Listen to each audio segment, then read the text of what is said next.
Hi, my name is Jordan Sonnenblick. This is my most recent book. After That's my college cadence. People always want to know too where writers do their best thinking. Where are you when your ideas come? And for me, my best thinking always happens when I'm not thinking. Strangely, ironically enough. So for me, my ideas always come when I'm biking or running or walking or driving a car by myself. So I'm completely alone and completely not thinking about anything. I find if I can blank my mind out, that's when it gets quiet enough for me to hear the next. My process is pretty much I throw myself at a book until either the book's killed off or I am. So I don't really have a process where, like, Ernest Hemingway very famously wrote for 5 hours a day, from 8 a.m. until 1 in the afternoon, and he stood at a desk and typed for 5 hours, and that was his, no matter what else was going on, he did that. And I'm not disciplined in that sense.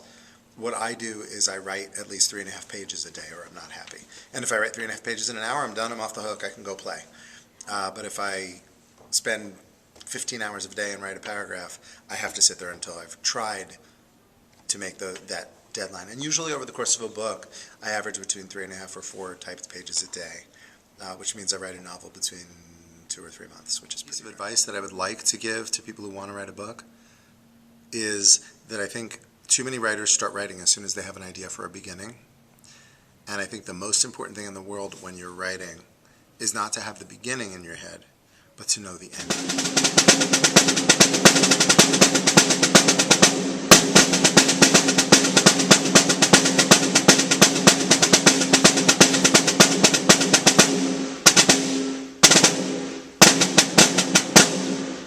Except I forgot what the first part was. Oh, that I played awesome. the first time. It's the two different halves of the cadence. It's pretty cool. Yeah, I try. When I'm writing, I do sometimes get distracted. Most of the time, if I get distracted, it's because of life stuff, like my kids need me, or my wife needs me, or I have to go drive someone somewhere, or something like that.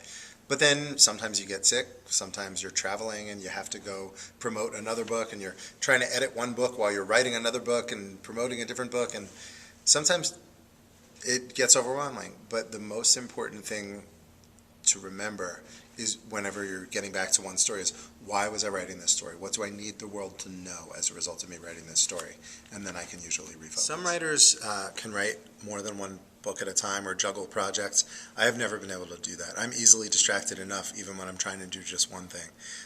So really for me, I write a book a year. It takes, between writing, getting the book purchased by a publisher, revising, editing, all of that takes about a year. And I always say I'm going to write a book in between and somehow write 2 books a year, but it always works out on average. Basically, I'm what people in dating refer to as a serial monogamist, where you can date lots of different people but never 2 at once. It's, you date someone, you break up, you date the next person, you break up. That's how I am with books. I need to stick to one until it's always debate on what was the first young adult novel, and there are several contenders out there. But for me, my touchstone is sort of the primitive beginnings of the young adult novel, not because it's primitively written, but because it was written a long time ago, is The Catcher in the Rye by J.D. Salinger. And what I think that book does, that people love, that I respond to as an artist, is that it's an incredibly accurate portrait of this character. And what people who don't like the book and complain about the book complain about is that he's not always a nice or sympathetic or easy to like character. So the interesting thing is it's an incredibly well-drawn portrait of someone who you might not want to see up close. Like the Mona Lisa is an incredibly well-drawn portrait of a woman who's not beautiful. And that's what The Catcher in the Rye captures to me. The other thing for me about The Catcher in the Rye is that people always forget it's actually a novel about a kid whose brother had cancer. And that is almost glossed over in the way the book is told. But the thing that drives Holden Caulfield, the main character, crazy is losing his brother. And so in that sense, I feel like Drums, Girls, and Dangerous Pie is an emotional descendant. Wait, that's my high school kid, my college kid's right. Right, you always hear about writers arguing with their editors about whether something should be changed or kept into a novel or edited out or anything like that, or language that should be in the novel or not in the novel, and conflicts like that with editors. I've never really had too much issue with that. What I did once have was an editor at a large publishing house wanted to buy Drums, Girls, and Dangerous Pie at a time when it hadn't sold yet. And they were offering me my dreams to come true, a multi-book deal with a big publisher and a lot of money involved and everything. But this editor believed that Drums, Girls, and Dangerous Pie had a flawed main character. The main character should be less sarcastic than he turned out to be. And I felt that the sarcasm of the main character was the strongest thing I had gotten right in the book. And so I actually turned down this big deal with a big publisher to go with a small publisher where the editor agreed with me and had the same vision I did for my book, which I guess goes to say you have to be willing to change things that are reasonable with an editor, but ultimately it's your book, it's your name on the cover, and you've got to get it right. It's funny when you do school visits because often there's a kid who raises their hand and goes, "Are you rich?"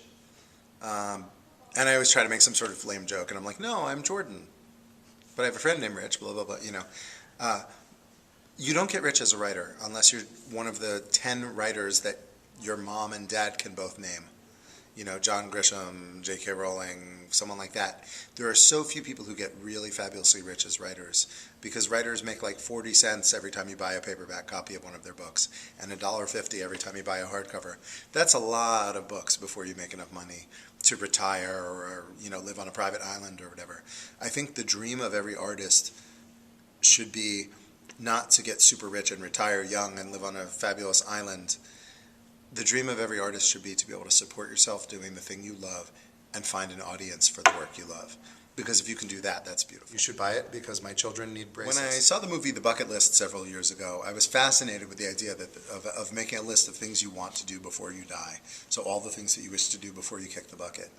And when I sat down to really think about mine, I felt very lucky because the one thing I really, really, really ever wanted to do as my dream in life that I hadn't done was to write a book. And now I've done that. I've written 8. So I feel very lucky. I feel very lucky that I've knocked off the biggest thing on my bucket list multiple times.